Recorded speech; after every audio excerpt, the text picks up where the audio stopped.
ভাই এখনকার ছেলে পিলেদের ভাই মোবাইল দেখছে। আপনারা বলেন তো, যতদিন লোক বসে আছেন এখানে অন্তরে হাত দিয়ে বলবেন, নিজে হাত উঠাবে।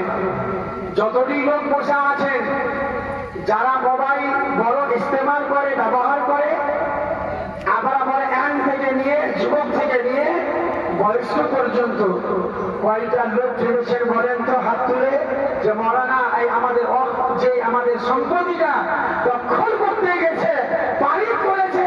হ্যাঁ, আপনার বিহারের সরকার, হ্যাঁ আপনার বিভিন্ন জায়গাতে 5টা সরকার, আপনার রাজ্যের মুখ্যমন্ত্রীরা তারা ভোট দিয়ে জিতিয়েছে। আপনারা বলেন তো কয়েকটা লোক আপনারা কিনেছেন? আলহামদুলিল্লাহ, একটু হাত তুলে। কয়েকটা লোক কিনেছেন? যদি কিনেছেন ইনশাআল্লাহ আপনার জান্নাত নসিব বলুন আলহামদুলিল্লাহ।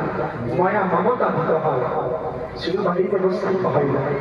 বাবাজি ভাইরা, মা বাপ চলে গেছে, কাঁদতে হয়েছে, কেঁদেছি, দোয়া করেছে আল্লাহর কাছে।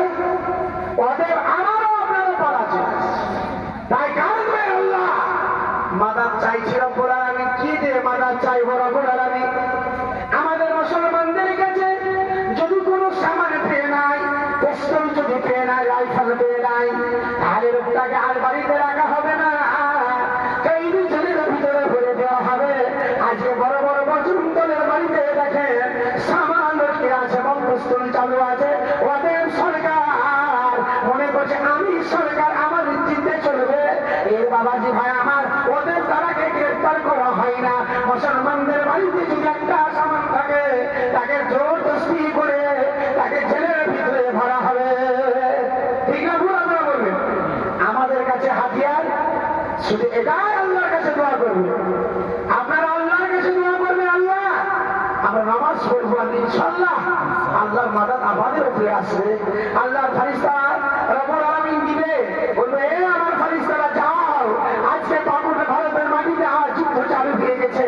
আমার বান্দারা যারা মসজিদে রক্ষা করে, সেই মসজিদে সাজদা করে, যে রব্বুল আলামিনের সামনে মাথা নত করে, তোমরা যাও আমার ফেরেশতারা, তাদের মাদাত করে বলে আলহামদুলিল্লাহ, আল্লাহর মাদাত নেমে আসবে।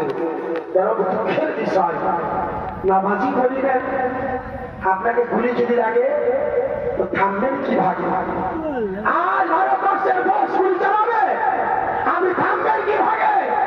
কি দিয়ে থামতে পারবেন আপনি সিরাজে? ওদের আল্লাহর দয়া, আল্লাহর মায়া। আমি নামাজ পড়ি, রব্বুল আলামিন আমার সিনার উপরে গুলি চললে ইনশাআল্লাহ কিছু হবে না। কারণ যদি আল্লাহ রব্বুল আলামিনের প্রতি ভালোবাসা থাকে, নবীর যদি মহব্বত থাকে, ইনশাআল্লাহ আল্লাহর মাদাত আপনার উপরে আসবে।